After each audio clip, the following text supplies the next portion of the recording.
Praise the lord. యేసుక్రీస్తు నామములో మీ అందరికీ శుభములు.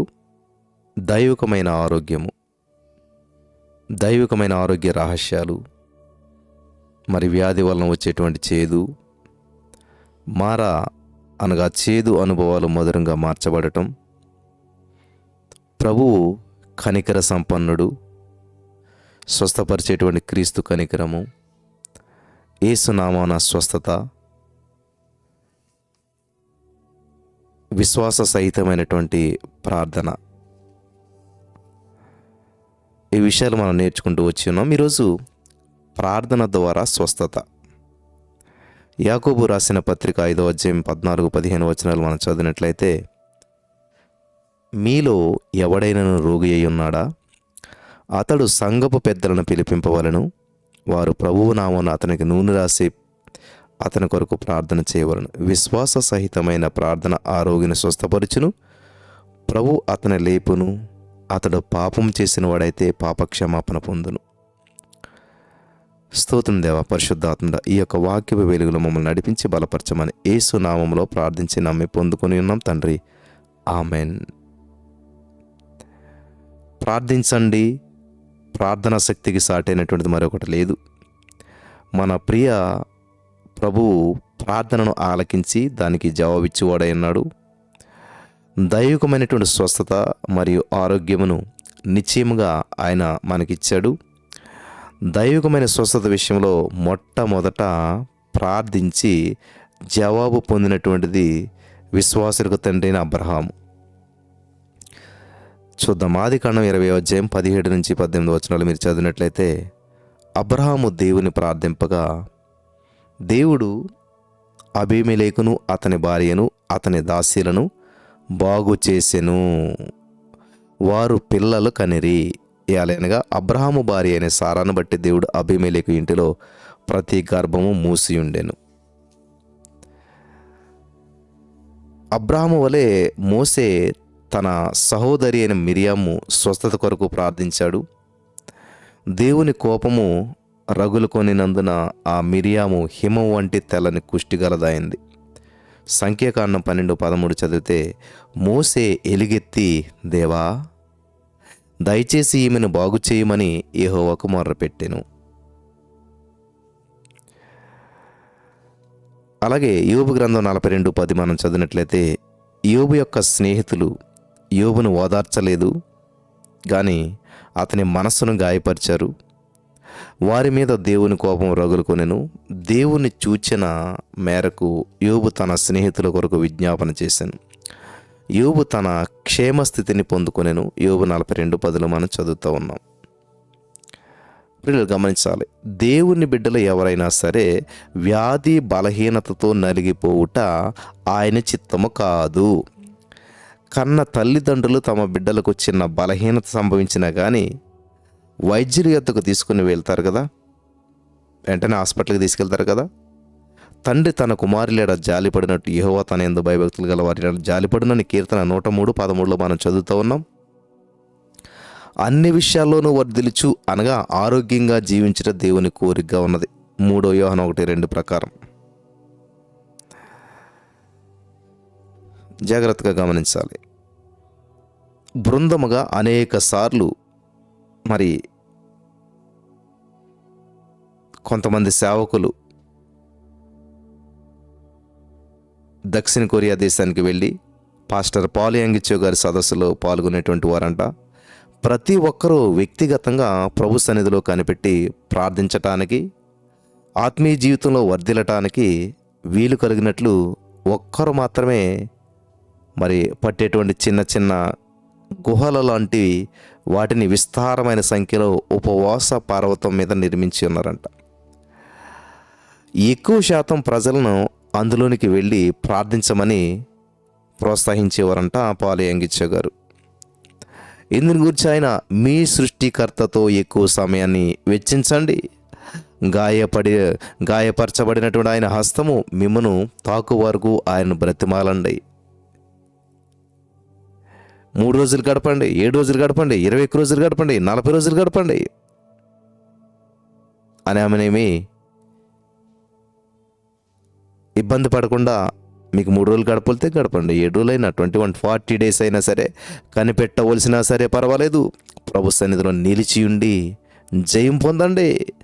జయం పొందేంత వరకు అక్కడ ఉండండి అని చెప్తూ వచ్చేటువంటి వారంటే పాలు యాంగిచ్చే గారు.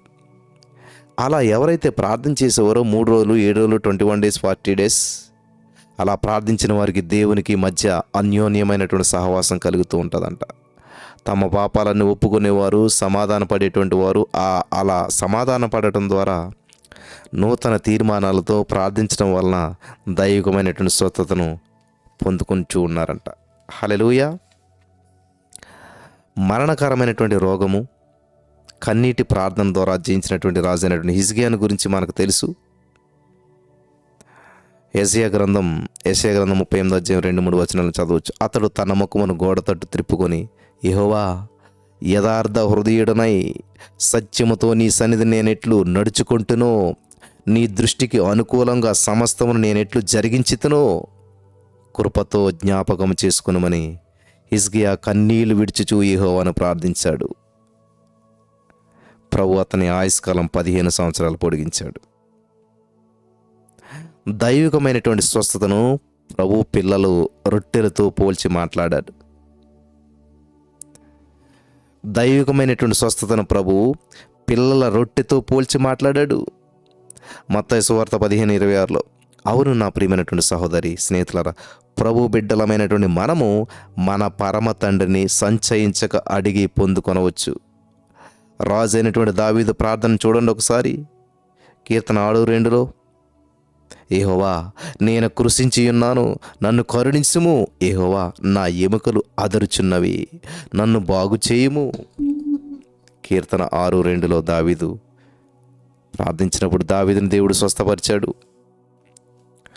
మత్తయి సువార్త 7వ అధ్యాయం 7వ వచనం మరియు 1 యోహాను 5వ అధ్యాయం 15వ వచనం చదవండి. మీరు ప్రార్థించినప్పుడు మీ ప్రార్థనలో స్థిరమైనటువంటి విశ్వాసాన్ని కలిగి ఉండాలి. కొన్నిసార్లు ప్రార్థించిన వెంటనే ప్రభు స్వస్థపరచవచ్చు, కొన్నిసార్లు క్రమక్రమంగా స్వస్థత దయచేయవచ్చు. ప్రభు నా ప్రార్థన ఆలకించును, జవాబిచ్చునని విశ్వాసమే ప్రాముఖ్యం. ఖచ్చితంగా దేవుడు నా ప్రార్థన ఆలకించాడు, సమాధానం ఇచ్చేశాడు అనేటువంటి విశ్వాసం చాలా ప్రాముఖ్యమైనటువంటిది ప్రియులారా.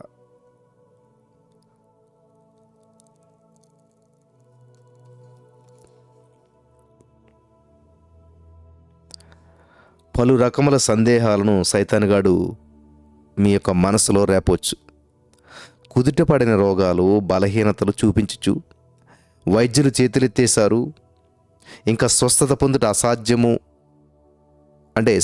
కాదని చెప్పవచ్చు. మీరు సైతానుగాడి మాటలు నమ్మకుండా దేవుని వాగ్దానాలను ఎత్తుపట్టుకొని మరింత ఆసక్తిగా ప్రార్థించండి. తదుపరి స్వస్థత లభించే వరకు స్తుతిస్తూ ఉండండి, థ్యాంక్ యూ చెప్తూ ఉండండి. మత్తయి సువార్త 17:20 ప్రకారం మీకు అసాధ్యమైనది ఏది ఉండదు. ప్రభు నోట నుంచి వచ్చినటువంటి 2 వాగ్దాన వచనాలను పట్టుకొని విశ్వాసంతో ప్రార్థించండి.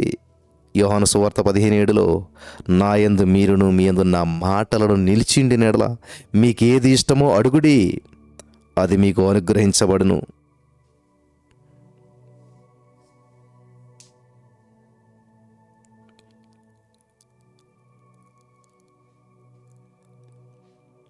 అందుకు యేసు వారితో ఇట్లనెను, మీరు దేవుని యందు విశ్వాసముంచుడి, ఎవడైనను ఈ కొండను చూసి నీవు ఎత్తబడి సముద్రంలో పడవేయబడుమని చెప్పి తన మనస్సులో సందేహింపగా తాను చెప్పినది జరుగునని నమ్మినడలా వాడు చెప్పినది జరుగునని మీతో నిశ్చయముగా చెప్పుచున్నాను. మార్కు సువార్త 11:22-24. అందుచేత ప్రార్థన చేయనప్పుడు మీరు అడుగుచున్న వాటిని ఎలా పొందినమన్నముడు అప్పుడు మీకు అనుగుణని మీతో నిశ్చయంగా చెప్పుచున్నాను. ప్రభు మీ ప్రార్థన ఆలకించి నిశ్చయముగా జవాబిచ్చేశాడు. హల్లెలూయా. మీరు అద్భుతాలని పొందేసుకున్నారు, జరిగిపోయింది అని మీరు నమ్మినప్పుడు అద్భుతాలను మీరు చూడగలుగుతారు. హల్లెలూయా. దేవునికి స్తోత్రం కలుగునుగాక. ప్రియులు గమనించాలి, విశ్వాస సహితమైన ప్రార్థన యాకోబు 5:15 చెప్తున్నాడు కదా, విశ్వాస సహితమైన ప్రార్థన ఆ రోగిని స్వస్థపరుస్తుంది. ప్రభు అతను లేపును. అతడు పాపం చేస్తున్నవాడైతే పాప క్షమాపణ పొందుతాడంట. ఇది కదల్చబడినటువంటి ప్రభు వాగ్దానంగా ఉన్నది. ఈ యొక్క వాగ్దానం విశ్వాసంతో ప్రార్థించి ప్రతి ఒక్కరికి చెందినటువంటిది. దేవుని బిడ్డలు ఎవరైనా సరే ఈ యొక్క వచనాన్ని ఆధారం చేసుకుని దైవికమైన స్వస్థతను, ఆరోగ్యం కొరకు ఆరోగ్యాన్ని పొందుకొనవచ్చు. ఈ యొక్క వచనాన్ని ఆధారం చేసుకుని దైవికమైనటువంటి స్వస్థతను, ఆరోగ్యాన్ని స్వతంత్రించుకోవచ్చు. మొట్టమొదటగా నేను దేవుని కుమారుడను, నేను దేవుని కుమార్తెను అని విశ్వసించాలి. పొరపాటున నాకు చాలినంత విశ్వాసం లేదు, నా నమ్మకం త్రొట్టిల్లుచున్నది అనేటువంటి సందేహానికి చోటు ఇయ్యొద్దు. వినుట వలన విశ్వాసం కలుగుతుంది. వినుట క్రీస్తుని గురించినటువంటి మాట వలన కలుగుతుంది. రోమా 10:17. కాబట్టి యేసుక్రీస్తుని గురించినటువంటి మాటలు, ఆ మాటల ద్వారా విశ్వాస విషయంలో ఎదగాలి. నేను ఆరోగ్యంగా ఉండుట దైవ చిత్తంగా ఉన్నదని చెప్పి ఒప్పుకోలు చేయండి, ఒప్పుకోండి. ప్రియులారా, గమనించాలి. ఎక్కడా లేని విధంగా ఒప్పుకోలు ప్రార్థనలు మేము తీసుకురావడం జరిగింది. ప్రతిరోజును ఏదో కుదిరినప్పుడు కాదు, కొన్ని సందర్భాల్లో కాదు, అన్ని సందర్భాల్లో కూడా ఒప్పుకోలు ప్రార్థనలు మేము చేస్తూ ఉన్నాం. In the name of Jesus. Hallelujah. Early morning మరి ఖచ్చితంగా అందరికీ తెలియాలని చెప్పి ఒప్పుకోలు ప్రార్థన అని చెప్పి హెడ్డింగ్లు పెట్టి అందరికీ తెలియజేస్తూ మరి అనేక మందికి ఒప్పుకోలు ప్రార్థన అంటే ఏంటో తెలియజేసి ఈ రోజున చక్కగా ఎలా ఒప్పుకోలు చేయాలి, మీ సమస్య నుంచి ఎలా బయటపడాలి.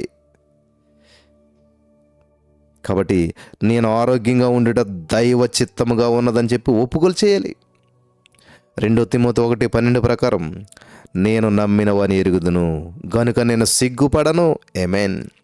ఇది అపోస్తలుడైన పౌలు గారి యొక్క విశ్వాస ఒప్పుకోలు.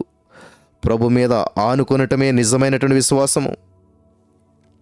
నా భారాన్ని ప్రభు మీద వేసేశాను, ఆయన మన బాధ్యతలన్నీ వహిస్తూ ఉన్నాడు గనుక నేను కలవర చెందను అని ప్రశాంతంగా ఉండుట అలవర్చుకోవాలి. ప్రియులారా, అలవాటు చేసుకోవాలి. హల్లెలూయా. దేవునికి స్తోత్రం కలుగును గాక. ఒక సేవకుడు మరి విదేశాల్లో వాక్య పరిచర్య చేసి ఎవరైతే స్వస్థత కావాలో స్వస్థత కొరకు ప్రార్థించాలని చెప్పి స్వస్థత కావాల్సిన వారు ముందుకు రావాల్సిందిగా ఆహ్వానించాడు. విశ్వాసి అయినటువంటి ఒక సహోదరి ఆస్తమా వ్యాధితో బాధపడుతుందంట. ఆమె ఆయాసపడటాన్ని బట్టి ఆత్రంగా ప్రార్థించాడంటే ఈ సేవకుడు. ప్రభు కనికరించి స్వస్థపరిచాడు. తర్వాత ఆమె ఆ సేవకునికి ఫోన్ చేసినప్పుడల్లా, మాట్లాడినప్పుడల్లా, అయ్యా నాకు మరలా ఆస్తమా రాదు కదా అని చెప్పి అడుగుతూ ఉండేటువంటిదంట ఆమె. ఆ సేవకుడు, సహోదరి, ప్రభు మిమ్మల్ని స్వస్థపరిచున్నాడు కాబట్టి ఆయన్ని స్తుతించండి అని ప్రోత్సహించాడంట. ఎందుకని స్తుతించాలంటే ఇలా స్తుతిస్తూ ఉండగా మనలో వచ్చేటువంటి సందేహాలన్నీ కూడా జయించగలుగుతాం. ప్రభు మనకు సమృద్ధిని జీవం ఇస్తూ ఉన్నాడు. ప్రార్థించగా వెంటనే స్వస్థత జరగపోవచ్చు, కానీ వ్యాధి యొక్క వేరును ప్రభు శక్తి లాగివేశాడు. కాబట్టి మీలో స్వస్థత ఆరంభమైందని చెప్పి విశ్వసించండి. పండ్ల కొరకు వెతికినటువంటి ప్రభు నిరాశ చెందాడు. ఇక మీదట ఎన్నటికీ నీవు పండ్లు ఎవరిను తినకుందురుగా కానీ, అనగా అంజూరపు చెట్టు వేళ్ళు మొదలుకొని ఎండిపోయింది. మార్కు సువార్త 11:14-20. అవును, మీరు విశ్వాసంతో ప్రార్థించగా వ్యాధి యొక్క తీవ్రత తగ్గుముఖం పట్టుతుంది. త్వరలో స్వస్థత సంపూర్ణంగా జరుగుతుంది. దేవుని బిడ్డలారా, నా ప్రియమైనటువంటి సహోదరి స్నేహితులారా, ఈరోజు నీ మాటలు వింటున్నటువంటి మీరు డాక్టర్లు మరియు వారి వైద్య చికిత్స మీద ఉంచు నమ్మకం కంటే ఎక్కువ నమ్మకాన్ని ప్రభు మీద ఉంచండి. డాక్టర్ గారు నమ్మిన దానికంటే దేవుణ్ణి ఎక్కువగా నమ్మండి. విశ్వాసం అనేటువంటిది నిరీక్షించబడి వాటి యొక్క నిజ స్వరూపము, అదృశ్యమైన ఉన్నవన్నట్టుకు రుజువైనది. హెబ్రీ పత్రిక 11:1. మీరు ప్రభు మీద, ఆయన వాగ్దానాల మీద అలా ఆనుకున్నప్పుడు ఆయన ఆనందిస్తాడు. మన పితరులు ప్రభు మీద నమ్మకం ఉంచారు. వారి నమ్మక చెప్పిన దేవుడు అద్భుతాలు చేశాడు. బైబిల్ గ్రంథంలో రాయబడినటువంటి ఎన్నో సాక్ష్యాలు మనం చదువుతూ వచ్చున్నాం. ప్రతి మనుషుడును అబద్ధికుడగును గాని దేవుడు సత్యవంతుడు కాక తీరడు. రోమా 3:4. సైతానుగడు అబద్ధికుడును, అబద్ధానికి జనకుడునై ఉన్నాడు. వాడు దొంగ, నరహంతకుడిగా ఉన్నాడు. యోహాను సువార్త 8:44 చదువుతూ ఉన్నాం. కాబట్టి ప్రభునందు మాత్రం విశ్వాసం ఉంచండి. అప్పుడు దైవికమైన స్వస్థత, ఆరోగ్యాన్ని పొందుకొని సంతోషంగా జీవిస్తారు. హల్లెలూయా. దేవునికి స్తోత్రం కలుగును గాక. ఇంకొక విషయాన్ని చెప్పి నేను ముగించాలని ఆశపడుతున్నాను. ఆరోగ్యాన్ని దెబ్బతీసేటువంటి అపవాదిగాడు చేసేటువంటి ప్రయత్నాలు ఏంటి తెలుసా? ఆరోగ్యాన్ని దెబ్బతీసేటువంటి అపవాదిగాడు యోహాను సువార్త 10:10 దొంగతనమును, హత్యను, నాశనమును చేటుకు వస్తూ ఉన్నాడు. కానీ మరి దేనికి రాడు వాడు? గొర్రెలకు జీవం కలుగుటకు, అది సమృద్ధిగా కలుగుటకు నేను వచ్చి తినని మీతో నిశ్చయముగా చెప్పుచున్నానని యేసయ్య చెప్తున్నాడు. హల్లెలూయా.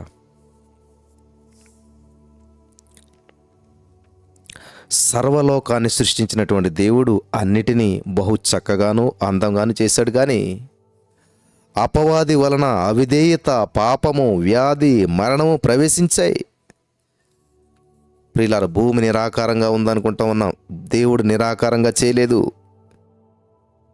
ఈ ఆది కాండంలో ఉన్న సృష్టి కంటే వేరే సృష్టి ముందు ఉండేది. సైతానుగాడు నాశనం చేశాడు. ప్రియులారా, వింటున్నారా? కాబట్టి దేవుడు అన్నిటిని బహు చక్కగా అందంగా చేశాడు, నిరాకారంగా చేయలేదు. మరి పాపం ఎలాగొచ్చింది అంటే అపవాదిగాడి వలన, సైతానిగాడి వలన ఈ మనిషిలో అవిధేయత అనేది వచ్చింది, పాపం అనేది వచ్చింది, వ్యాధి అనేది వచ్చింది, మరణం అనేది ప్రవేశించింది. నరుని సృష్టించడానికి ముందుగానే దేవుడు కోట్లాది దేవదూతలను సృష్టించాడు. వారిలో 1/3 దూతలు తమను తాము హెచ్చించుకున్నటువంటి లూసిఫర్ అనుచరులుగా క్రిందకు నెట్టివేయబడ్డారు. వారు దుష్ట దేవదూతలుగా, వారు దుష్ట దేవతలుగా, దేవుళ్ళుగా భూమి అందంతటా కూడా క్రియ చేస్తూ ఉన్నారు.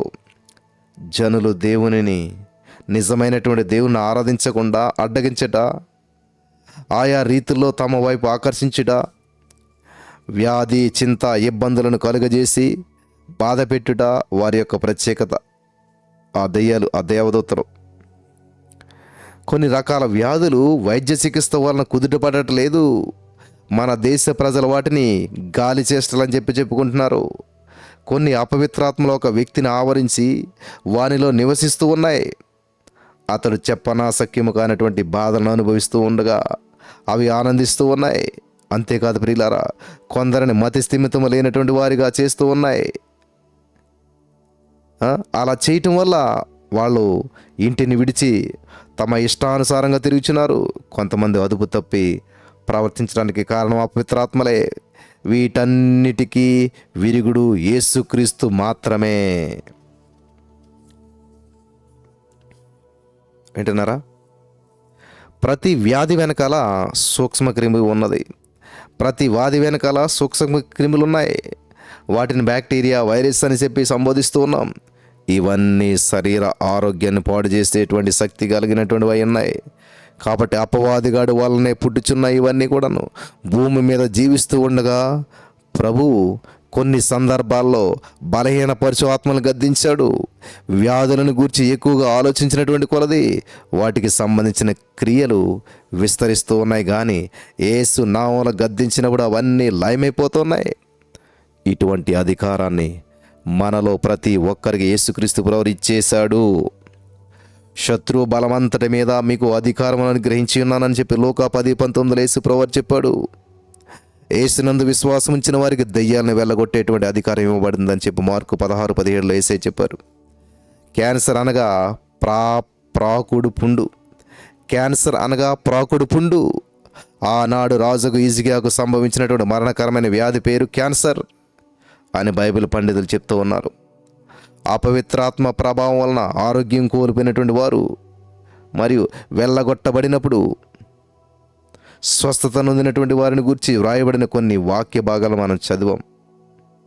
మళ్ళా చదువుదాం కొన్ని విషయాలు.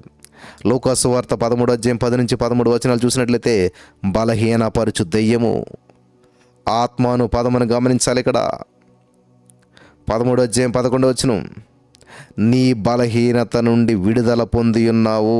13:18 మార్కు సువార్త 9:17-27 మీరు చదివినట్లయితే చెవిటి మూగా దెయ్యము మూర్ఛగా పేర్కొనబడ్డది.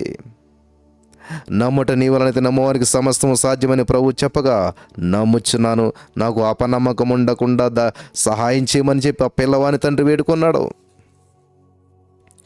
మరికొన్ని వాక్యాలు. అప్పుడు దయ్యము పట్టిన గుడ్డివాడును మూగవాడునైనటువంటి ఒకడు ఆయన యొద్దకు తేబడను. ఆయన వారిని స్వస్థపరిచినందున ఆ మూగవాడు మాటలాడుట శక్తియు చూపును గలవాడు ఆయన. మత్తయి సువార్త 12:22. ఒకప్పుడు ఆయన మూగ దయ్యమును వెళ్ళగొడుచు ఉండెను. ఆ దయ్యము వదలపోయిన తర్వాత మూగవాడు మాట్లాడను గనుక జనసమూహములు ఆశ్చర్యపడెను. లూకా 11:14. ప్రభు వెంట ఉండి సమస్తమును చూసిన పేతురు అపవాది చేత పీడించబడిన వారందరినీ స్వస్థపరచుచూ సంచరించెను అనేటువంటిది నిజం. అపోస్తలుల కార్యం 10:38. నా ప్రియమైనటువంటి సహోదరి స్నేహితులరా, అపవాదిని గురించి భయపడొద్దు. యేసు మీతో కూడా ఉన్నాడు కాబట్టి మీకు ఏ కీడును సంభవించదు. సాతాను తలను ప్రభు చితక తొక్కేశాడు. బైబిల్ గ్రంథం ఇలా చెప్తుంది, నీవు సింహములను నాగపాములను తొక్కెదవు, కోదమ సింహములను భుజంగమును అనగద్రొక్కెదవు. కీర్తన 91:13. మన ప్రభు తన బిడ్డలకు ఇచ్చేటువంటి ఆత్మ బలము శక్తి ఎంతో గొప్పదే. యేసుక్రీస్తు అడుగు జాడలందు నడుచువారు ఆయన మహిమ కలిగినటువంటి ప్రసన్నతను నిత్యము గ్రహిస్తారు, ఎల్లప్పుడూ జయం పొందుతారు. పాతాళ లోక ద్వారముల మీ ఎదుట నిలవలేరు, మీరు జయం పొందుదురు అని యేసయ్య చెప్తూ ఉన్నాడు. ఈ విధంగా సైతానుగాడు మన స్వస్థను ఆటంకపరుస్తాడు, అడ్డగిస్తాడు. ఈరోజు నీ మాటలు వింటున్న ప్రియమైనటువంటి సహోదరి స్నేహితులారా, ప్రార్థన ద్వారా దేవుడు ఏ విధంగా అద్భుతాలు చేస్తాడు ఈ రోజున మనం గ్రహించాం. పరిశుద్ధాత్మ దేవుడు ప్రతి వారికి అటువంటి స్వస్థత అనుగ్రహించి నడిపించి బలపరచును గాక. ఆమేన్.